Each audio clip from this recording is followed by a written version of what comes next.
"Sir, please, don't drive that car." The voice was soft and thin, the kind that gets swallowed by city noise without much effort, but Victor Stanton heard it. He had been walking with the particular stride of a man who had just done the thing he had spent 4 years trying to do. The Meridian acquisition, finally signed, the ink barely dry on the 43rd floor of his own building, and his mind was already 3 steps ahead, already on the board call at 6, already on the press release his communications team had been holding since noon. The parking garage beneath Stanton Biomed's headquarters on Keller Street smelled the way parking garages always smelled, of exhaust and concrete and the particular cold that underground spaces collect. His car was in its usual spot, level B2, column 7. A silver sedan with a small dent in the rear bumper from a valet incident 3 years ago that he had never bothered to have fixed. Lena Broussard was standing beside it. She was 73 years old, though she looked both older and more alert than that, which is a combination that tends to unsettle people who expect those two things to go in the same direction. She was small, barely reaching Victor's shoulder, and she wore a green canvas jacket with deep pockets and a wool hat pulled down over gray braids. She had a wheeled flower cart that she parked each morning at the corner of Keller and 5th, just outside the building's main entrance, and she had been parking it there for 6 years, without Victor ever quite learning her name. He knew her face, the way you know a face that is always where it is supposed to be. She had both hands raised, palms out, the way a person stands in front of a door they do not intend to let you through. "Ma'am," Victor said carefully, "you shouldn't be down here. The garage is employees only." "I know where I am." Her voice was steady. "And I know what I saw. An hour ago, a man in gray coveralls went under your car. That car right there, the silver one with the dent. He was under it for about 4 minutes, and then he left, and he didn't look like anybody who was supposed to be there." Victor stopped. His hand, which had been halfway to his key fob, went still. The garage around them was quiet. 2 fluorescent lights buzzed at slightly different pitches. Somewhere above him, on the 43rd floor, 4 years of work had just become a legal document. Somewhere ahead of him, on the highway that ran north along the river, there were 4 lanes of 60-mile-an-hour traffic between this building and his home. "What did he look like?" Victor asked. Lena told him. Gray coveralls, no company logo, which she had noticed because the building's maintenance crew always wore blue with a name patch on the chest. This man had no patch. He was in his 40s, medium build, kept his head down. He had come in through the stairwell door, not the elevator. He carried a black canvas bag. He did not speak to anyone. He spent 4 minutes under the car, and then he walked back the way he came. "The bag looked heavier when he went in," she said, "than when he came out." Victor stood very still. He was 62 years old. He had built Stanton Biomed from a 3-person startup operating out of a rented lab in Baltimore into a company whose acquisition of Meridian Therapeutics had just been announced, pending regulatory review, at a value that would be on the front page of the Wall Street Journal by morning. He had not gotten there by being the kind of man who ignored things that did not fit. He looked at the car. He looked at Lena. He looked at the stairwell door she had indicated. "Ma'am," he said, "what is your name?" "Lena Broussard. I sell flowers on the corner. 6 years, in case you've forgotten." "I haven't forgotten." He hadn't forgotten her face. He had forgotten her name, which was a different kind of forgetting and not one he was proud of in that moment. "Lena, I need you to step back from the car. All the way to the elevator. Can you do that for me?" She was already moving. Victor called the police from 10 feet away from the car.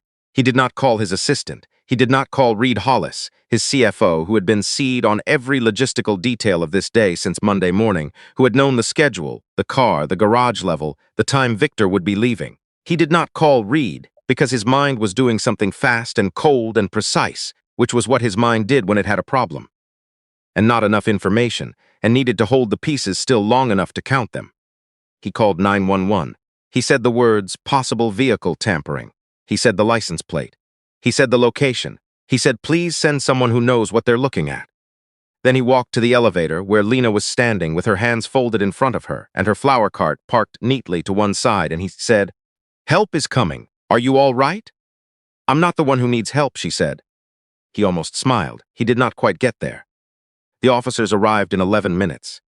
The mechanic from the department's vehicle crimes unit arrived 4 minutes. After that, a compact woman named Officer Dara Reyes, who put on gloves before she touched anything and who did not say a word for 3 full minutes while she lay on her back under the silver sedan with a flashlight. When she came out, she stood up, brushed her jacket, and looked at Victor with an expression that was professionally neutral and not quite achieving it. "Both rear brake lines," she said. "Cut clean, not frayed, not worn. Cut! You'd have had braking power for about a mile. After that, depending on your speed and the grade of the road, you'd have been working with the emergency brake only." She paused. "What's the fastest road between here and wherever you were going tonight?" "Route 9 along the river," Victor said. "I take it every evening." Officer Reyes nodded. Once, the way someone nods when a piece of information lands exactly where they expected it to. Victor had driven Route 9 along the river at 60 miles an hour 400 times. There was a long curve at the third mile, where the guardrail had been replaced twice in the last decade. He did not say any of that out loud. He did not need to. Lena was standing by her cart. She had not moved closer. She was watching Victor, the way a person watches when they understand they are witnessing something that is not entirely theirs to witness. He went to her. "You saved my life," he said. It came out flat because it was a fact, and he was still in the part of his mind that dealt only in facts. "I saw something that wasn't right," she said. "That's all I did." "That's not all you did. You came down here. You waited." "I wasn't going to not wait." She said it, simply, the way people say things that seem obvious to them. "I know your car. I've watched you get in it every evening for 6 years. I wasn't going to stand up there on the corner and wonder." Victor looked at her for a long moment. "How long did you wait?" "About 40 minutes. I kept my cart by the door in case they tried to make me leave. They didn't notice me." She allowed something that was almost a smile. "People don't much." Security footage was pulled within the hour. The man in the gray coveralls appeared at 4:17 p.m. He was in the garage for 9 minutes total. He entered through the stairwell, spent 4 minutes and 20 seconds beneath Victor's vehicle, and left the same way he came. His face was angled away from every camera except one, a corner unit at column 4, where for 2 seconds he looked up to check for it, and in checking for it gave it exactly what it needed. The detective assigned to the case, a methodical man named Sergeant Luis Portillo, pulled the image and ran it in under 3 hours. The man's name was Gary Foss. He had 2 prior arrests, one for equipment theft and one for an assault charge that had been pleaded down. He had worked, until 8 months ago, for a private logistics contractor that specialized in fleet maintenance for corporate clients. One of those clients, for 3 years running, had been Stanton Biomed. Victor was sitting in a conference room on the 14th floor when Sergeant Portillo told him this. His personal attorney, Charlotte Byrne, was beside him. She had arrived 40 minutes after he called her, wearing the same dark blazer she always wore and carrying nothing except her phone and a legal pad and the kind of focused calm that comes from 20 years of being the person people call when things have gone badly wrong. She had listened to everything without interrupting. She had not said, "I told you so" about Reed Hollis, though she had flagged 3 separate financial irregularities in the last board meeting, and had suggested quietly that the internal audit scheduled for next quarter might benefit from being moved up. Victor had said they would discuss it after the Meridian close. The Meridian close had been this afternoon. "The Meridian deal," Charlotte said to Sergeant Portillo very quietly. "When it clears regulatory review, it triggers a mandatory consolidated audit of both companies' financials. Every account, every line. How long has Reed Hollis known about that provision?" "Since the term sheet," Victor said. His voice was doing something careful. 6 months.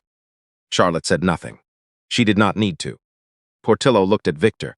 "Mr. Stanton, who else knew your schedule today? The garage level, the time you'd be leaving, the specific vehicle?"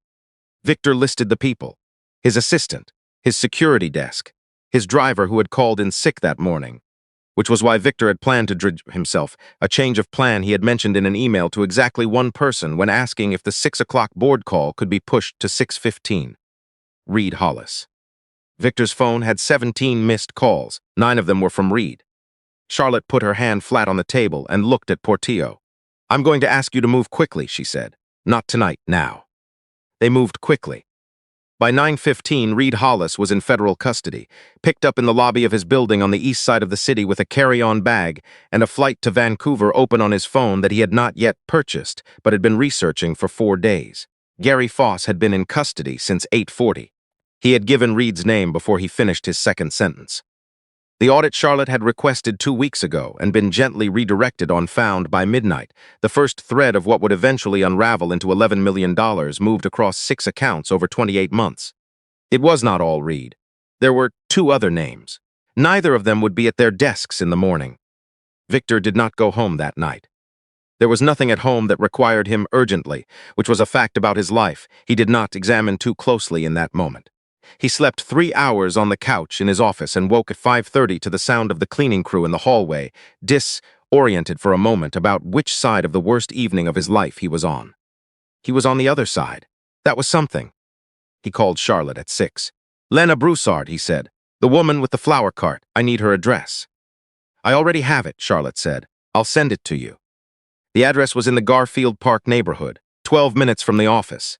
A 3-story walk-up with a buzzer panel that had handwritten names beside every unit, and a tile entry that smelled of someone's cooking from 2 floors up. Victor pressed the button for 2C and waited. The woman who answered the intercom was not Lena. The voice was younger and thinner, with the particular flatness of someone managing pain. "Is this Clara?" Victor said. A pause. "Who's asking?" "My name is Victor Stanton. I work in the building where your grandmother sells flowers. I need to speak with her if she's home." Another pause longer, then the buzzer sounded. Clara Broussard was 34 years old.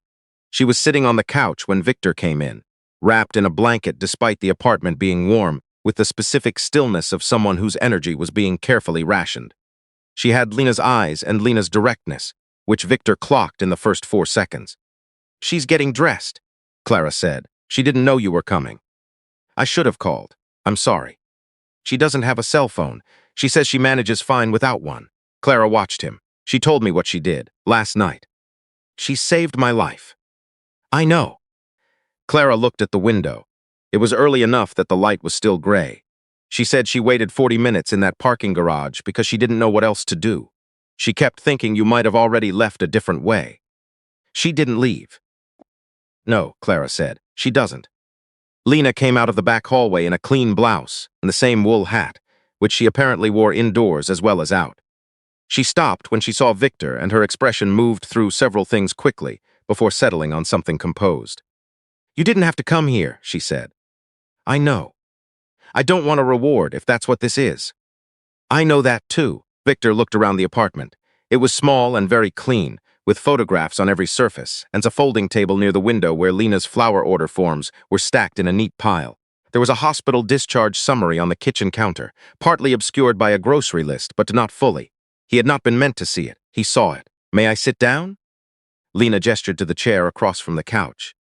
Victor sat. He did not rush. He had spent enough years in rooms where the wrong kind of rushing cost everything. "Clara," he said carefully, "how long have you been sick?" Clara looked at her grandmother. Lena gave a small nod. 14 months, Clara said. "It's a blood disorder. There's a treatment, a drug trial. Stanton Biomed, actually. Your company." She said it without bitterness, which was harder to hear than bitterness would have been.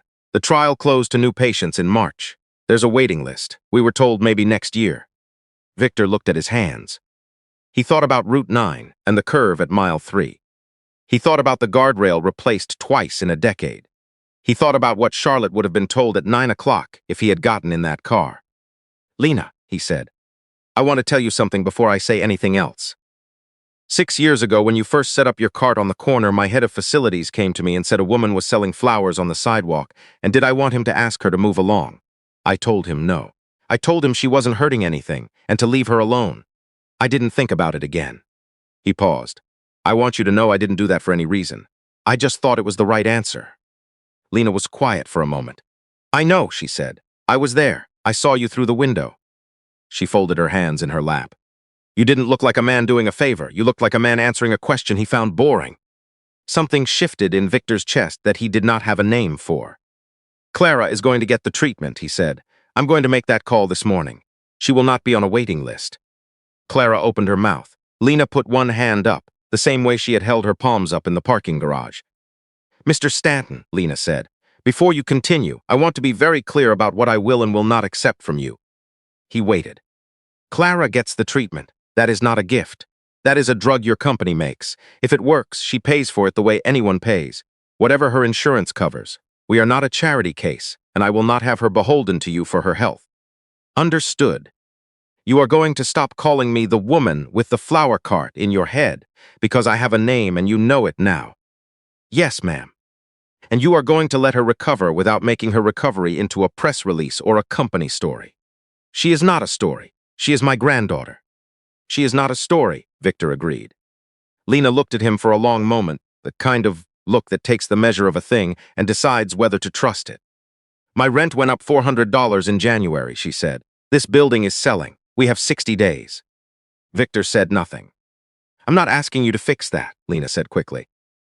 I'm telling you because you're going to think of something and I want to tell you the terms before you do. What are the terms? We find our own place, Clara and I, something in this neighborhood, because this is where her doctors are and where I know people. If you want to help us find it and help with a deposit, I will accept that. Not a gift. A loan. I will pay you back from the cart whatever I can, over time. That's going to take a long time, Victor said. I'm not in a hurry. She said it without flinching. I don't need a big place. I need a good window, 3 blocks to a grocery store, and a door that locks properly. That's all I need. Charlotte found the apartment 2 weeks later. Ground floor of a building 4 streets east.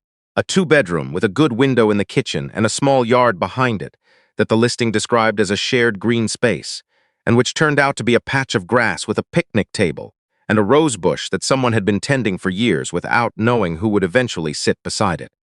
The first month's rent and deposit were listed in Victor's personal accounts as a loan, with terms drawn up by Charlotte and signed by Lena in handwriting that was precise and unhurried.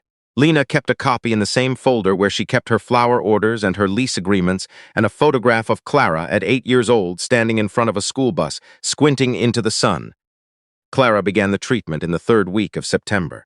The doctor who managed her case was a quiet man in his 50s, who had been with Stanton Biomed's clinical division for 12 years, and who called Lena after the first session to tell her what he was seeing, and to ask if Clara had any questions she hadn't felt comfortable asking in the room. Lena called Victor afterward and told him she approved of the doctor. Coming from Lena, Victor understood this was a significant statement. Reed Hollis entered a guilty plea in November. His sentencing was scheduled for February. Victor did not attend the hearing. He had said everything he needed to say in his statement to investigators, and there was nothing the courtroom could give him that he needed. On a Thursday afternoon in late October, Victor walked out of his building at 6 o'clock and turned left instead of right toward the garage. He walked 2 blocks to the corner of Keller and 5th. The flower cart was still there, though Lena was beginning to pack it up for the evening. The light was going gold the way it does in October, in cities on the eastern seaboard, low and sideways, catching the edges of things. You're late, Lena said, wrapping a bundle of sunflowers. Board ran over. They always run over. She tied the string. Clara had good numbers today, the doctor called. I know. He copied me. I told him he didn't need to copy you. I told him the same thing. Victor picked up a bunch of white chrysanthemums from the edge of the cart. How much? $8. He gave her a 10 and told her to keep it. She gave him back $2 and told him she had a system and she wasn't interested in adjusting it for his convenience. He took the $2. He stood there for a moment on the corner with $8 worth of chrysanthemums in his hand and the October light coming in at that low, sideways angle. And he thought about a parking garage and 40 minutes and a woman who had decided not to leave because she did not know what else to do and decided that not leaving was the only thing to do. He thought about how the whole of his remaining life had passed through that one decision. Lena's stillness, Lena's attention, Lena's refusal to walk away from something that was not her problem and was, in the end, precisely her problem because she had decided it was. He walked back toward the office. He had a 7 o'clock call with the Meridian team.